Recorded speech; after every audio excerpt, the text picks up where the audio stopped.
ఇటు పశ్చిమ మధ్య బంగాళాఖాతంలో ఏర్పడిన తీవ్ర అల్పపీడనం అంతకంతకు బలపడి వాయుగుండంగా మారింది. విశాఖకు 450 కిలోమీటర్ల దూరంలో కేంద్రీకృతమై ఉంది. ఆ తర్వాత ఉత్తర ఈశాన్య దిశగా కదులుతూ 24 గంటల్లో తీవ్ర వాయుగుండంగా కొనసాగుతుంది. దీని ప్రభావంతో ఇవాళ ఏపీలోని పలు ప్రాంతాల్లో మోస్తరు నుంచి మరికొన్ని చోట్ల భారీ వర్షాలు పడతాయని వాతావరణ శాఖ తెలుపుతోంది.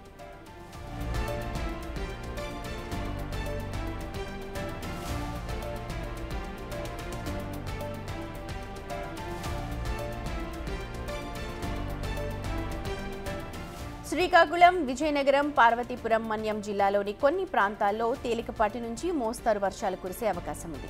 అలాగే అల్లూరి సీతారామరాజు, విశాఖపట్నం, అనకాపల్లి, కాకినాడ, కోనసీమ, తూర్పుగోదావరి, పశ్చిమ గోదావరి, ఏలూరు, నెల్లూరు, కర్నూలు, నంద్యాల, అనంతపురం, వైఎస్ఆర్ అన్నమయ్య, శ్రీ సత్యసాయి, చిత్తూరు, తిరుపతి జిల్లాల్లోని కొన్ని ప్రాంతాల్లో తేలికపాటి నుంచి మోస్తరు వర్షాలు కురిసే అవకాశం ఉందని రాష్ట్ర విపత్తుల నిర్వహణ సంస్థ తెలుపుతోంది.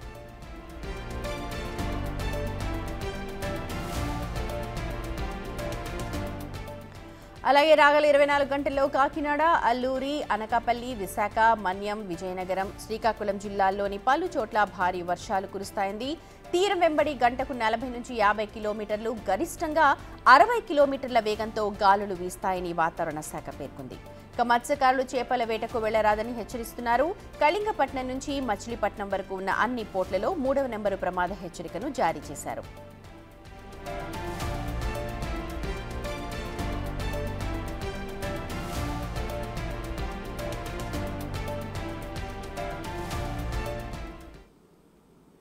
వాయుగుండం నేపథ్యంలో హోంమంత్రి వంగలపూడి అనిత విపత్తు నిర్వహణ సంస్థ ఎండీ కూర్మనాథ్తో సమీక్షా సమావేశాన్ని నిర్వహించారు. ఇవాళ ఉత్తరాంధ్రలో మోస్తరు వర్షాలు కురిసే అవకాశం ఉండడంతో ఆయా జిల్లాల అధికార యంత్రాంగాన్ని అప్రమత్తం చేశారు. రాయలసీమలో కూడా ఉరుములతో కూడిన జల్లులు పడే అవకాశం ఉండటంతో విపత్తు నిర్వహణ సంస్థను ఎప్పటికప్పుడు హెచ్చరికలు, సందేశాలు పంపి ప్రజలను అప్రమత్తం చేయాలని హోంమంత్రి ఆదేశాలిచ్చారు.